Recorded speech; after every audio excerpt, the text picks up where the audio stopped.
Well, good afternoon, poetry lovers from the world over. I don't know whether you've noticed anything different about Grandpa's Cosy Corner this week.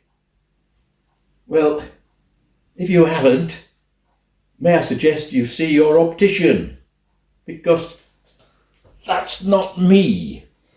This is me. And this is a piece of wood. Not to be confused with me. Well, more on this later. First of all, I hope everybody's safe and well. And I have some good news from people around the world. Somebody in Milan was sitting in the sunshine having an amazing cup of coffee. Well, that in itself is not particularly good news, but the fact that he or she was enjoying it is good news. Another subscriber had some success at school in a chemistry exam. Well done.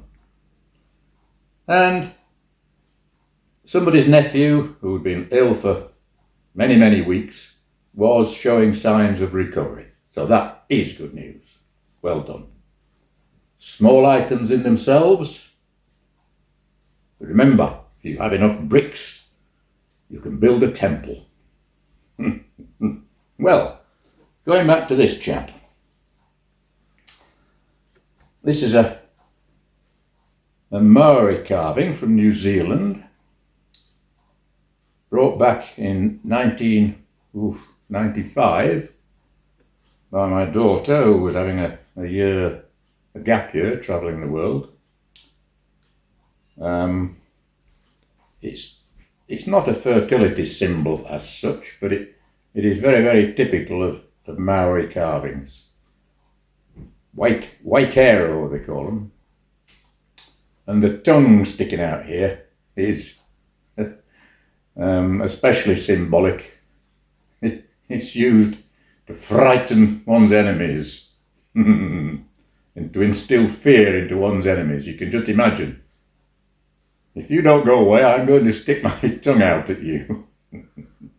I mean, you've only got to watch the haka that the New Zealand rugby team perform at the beginning of each match to know that sticking one's tongue out is considered to be highly repulsive in the manner of repulsing enemies or repelling enemies. Well, when I saw this, I was amazed. Good heavens, that is really good. And so I thought I'll have a try at replicating this. I'm not a wood carver, but I've always messed around in wood, but mainly making furniture. But I thought I'll have a go, and this is what came out. That's mine, that's one that I did, and that is the original. And I'm rather proud of that. It's not exactly the same. The trouble is with wood, if you chop a lump off, you can't really put it back. So you have to modify your carving a little bit to accommodate the bit that you've chopped off. But nevertheless, I think, that's not a bad effort. Just shows what you can do. It's more of a tribute to my perseverance and patience than skill, but give things enough time and amazing what you can do. Right, I'll put these chaps down because I want to show you something else as well.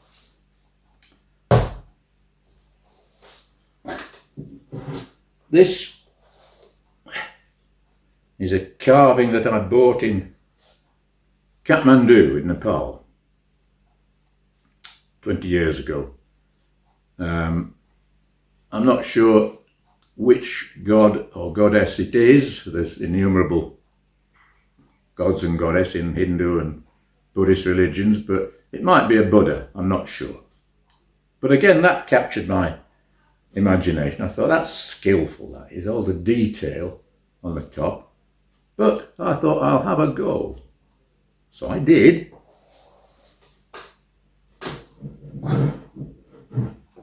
And hey presto, it's a sort of mirror image of the one I bought. And this is the one that I carved.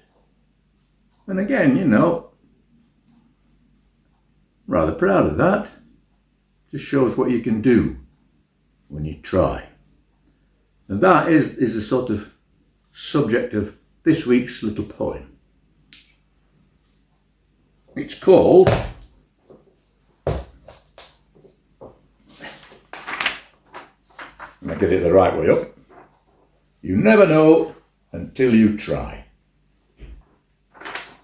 And here it goes.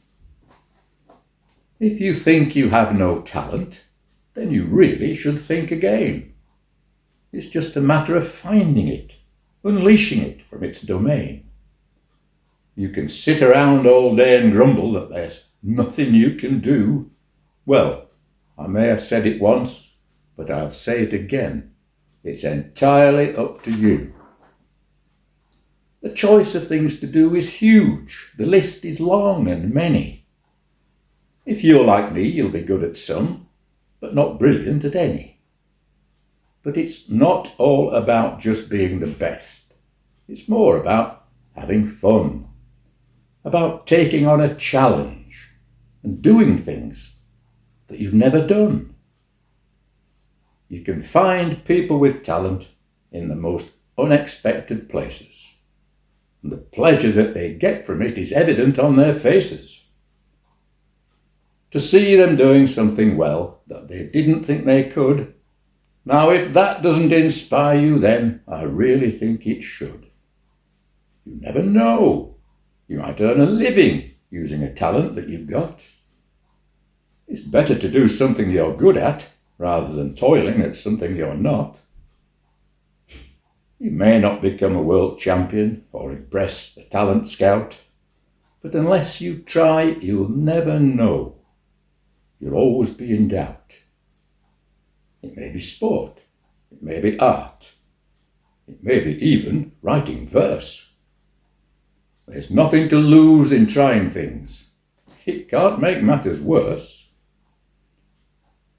When you become old and wrinkled and sit reflecting on days gone by, you'll be happier even if you didn't succeed, that at least you gave it a try. Well, there we are. It's an old saying, but it's better to try and fail than fail to try. So, if there's something you've always wanted to do or something you think you can do, have a go. You never know. I'll see you all next week. Bye-bye.